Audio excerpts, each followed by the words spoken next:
هناك 12 شابة بمستوى يعني مستوى نتاعهم الجسماني احسن من الرجال. نعم. الصوره احسن من الرجال. نعم. طريقه الجير نتاعهم احسن من فيها رشاقة، الرجال، فيها رشاقه، فيها يعني فيمينيتي. نعم. جماليه، فيها الجماليه. وسباق نتاع الاقزام متر النساء هو السباق اللي يتبعوه الجمهور اكثر من سباق الاقزام متر الرجال، وسعيد ممكن نعم. سعيد بعد حزنا بالمرقى برشلونة 92 نورية مراح سيدني 2000 من الجزائر، من ستكون من العربيات بمشيئة الله صاحبة الميدالية الذهبية؟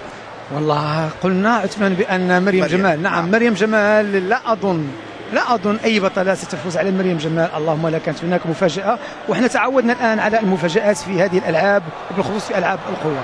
نعم. مريم جمال ذكرت بأن لها السرعة ولها الإيقاع ولها شخصية قوية جدا في داخل السباق، هذا يختلف عن البطلات الأخريات. نعم. هناك بطلتان من المغرب، بطلتان قويتان، ولكن ليس بنفس المستوى لمريم جمال. نعم. ولكن نحن نعلم بأن أبطال المغرب العربي يعرفون، أو أتكلم عن السيدات، يعرفن كيف يتعاملن مع السباقات. فلهذا من البطلة ابتسام الخواض 27 سنة. نعم. لابد عليها أن تكون جيدة اليوم، لأن ضاعت منها ميدالية اليوم، أو ضاع منها سباق كبير اليوم، عليها تنتظر 4 سنوات ستكون 31 سنة. نعم. البطلة سهام هلالي، نعم 22 سنة هذه البطلة، ولو لم تعمل شيء اليوم لها 4 سنوات تنتظرها في لندن، وممكن إن شاء الله أن تعوض. ولكن بطلات أخريات من الصعب أن يعوضنا إذا شيء ضاع منهم اليوم. فلهذا السباق على ما يبدو سباق سيكون سباق تكتيكي في الأول، ولكن في آخر 700 متر أو 600 متر مريم جمال ستحاول أن تقود المجموعة بإيقاع القاتل، ولكن حذارية مريم، لأن آخر 600 متر لا أظن ستكون بعيدة جدا على المجموعة. فلهذا هذا سباق على مريم جمال وعلى البطلة من المغرب يستعملنا الذكاء أكثر من القوة. نعم. الذكاء أكثر من القوة. نعم. نظرتك هشام؟ أشاطر سعيد، ولكن أنا أود أن أحلل المشكل واحد، هو أنه في مثل المناسبات، في مناسبة مثل هذا نهائي الألعاب الأولمبية، يعني في حجم هذه البطلات من خلال يعني كيجيو مؤهلين جسمانيا، وكيجيو مؤهلين جسمانيا 100%، ولكن المشكل يعني البسيكولوجي، واش كيجيو مؤهلين النفسي. نعم. فجمال مريم يوسف فهي من بين المرشحات، وانا اقول مرشحه 100% للسباق الافريقي، لانها السنه الفارطه حققت 356 وهسنة حققت 359. نعم. وشفنا طريقه الجري نتاعها، وشفنا الرطوبه يعني الطلاقيه نتاعها في السباق. نعم. ولكن يعني انا المشكل واحد اللي خايف منه هو جمال مريم، واش هي مؤهله نفسيا لهذا الحجم مباراه. هذا مهم بالنسبه للعدائين، بالنسبه للرياضيين. نعم. اذا هناك بطله اثينا البريطانيه كيلي هولمز طبعا غير موجوده، هناك توماشوفا الروسيه صاحبه فضيه اثينا غير موجوده، وايضا رومانيا كانت صاحبه البرونزيه. الان الخوف من الروسيه الموجوده وهي البطله المينوفا، هل يمكن ان تلعب دور كذلك العداءه الكينيه؟ والله عثمان أنا قلت وسأكررها مرة أخرى، مريم يوسف جمال في وادي، والأخريات في وادي آخر. نعم. فمريم جمال هنا، والأخريات سيلعبن على الميدالية الفضية والبرونزية. نعم. كما ذكر بطلنا هشام القروج، نعم الذكاء سيلعب دور مهم جدا.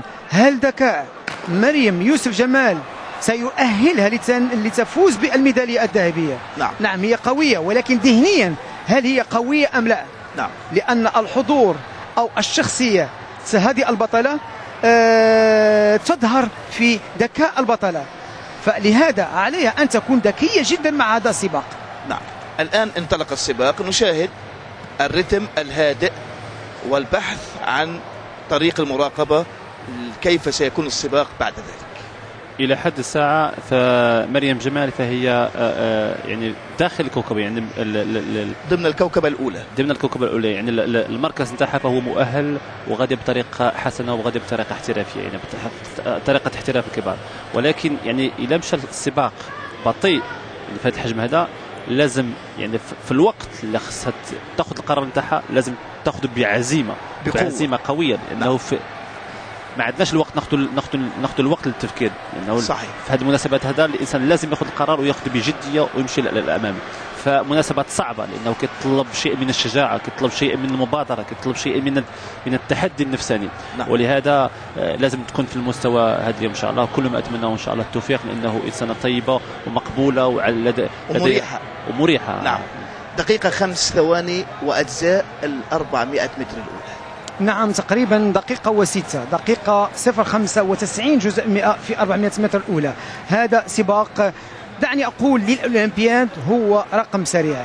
نعم وبالخصوص إذا كانت هذه الدورة الثانية في وإيقاع 800 متر يكون دقيقتين 11 أو 12 بمعنى آخر سريع جدا. نعم هناك الآن مراقبة من قريب للبطلة مريم يوسف جمال للبطلتان، لأن كما ذكرت من قبل لها الإيقاع ولها السرعة لا تخاف عليه شيء. نعم. حتى البطلتان من المغرب شوف ذكائهم، فلهذا أحب أبطال من المغرب العربي يعرفون كيف يتعاملون مع السباق. نعم.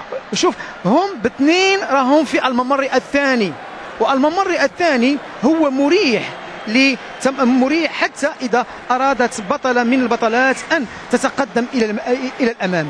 وحتى تقارب ما بين البطلة سهام الهلالي والبطل ابتسام الخواد متقاربات كثيرا جدا. نعم.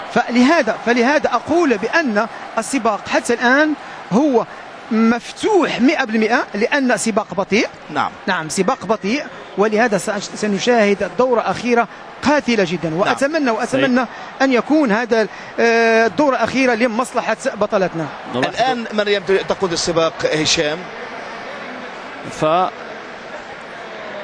فقرار جيد واخذته في الوقت المناسب، لانه 500 متر على خط الوصول على مهدول هذا هو المناسبه. وبالخصوص هي رياضيه عندها السرعه النهائيه، ولكن الكينيا وراءها الرجوع الاوكرانيا. نعم.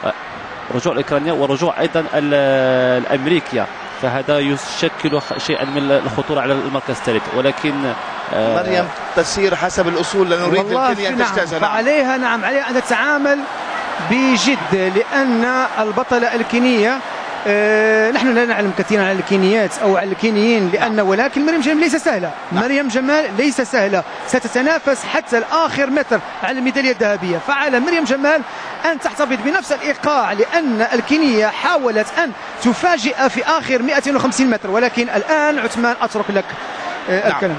إذا لانجات من كينيا تقود السباق. تباطأت مريم جمال يوسف، الخوف من اجتيازها من البطلة الأوكرانية. إذا الميدالية الذهبية خسارة ذهبت للانجات والدخول الأوكرانية، وتراجعت مريم جمال يوسف. ماذا حدث؟